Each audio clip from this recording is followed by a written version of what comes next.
سلام دوستان عزیز، خوش آمدید به کانال قدم قدم.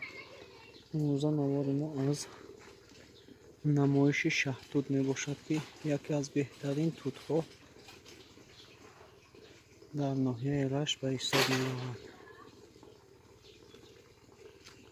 ویدیو را تا آخر تماشا کنید و حلاوت برید.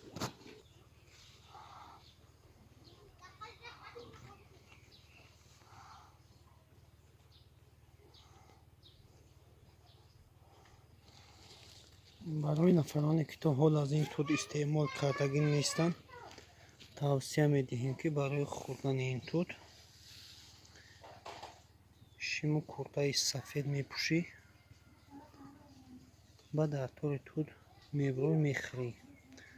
مزت لذت چه بعد میفهمی که چه خیلی است.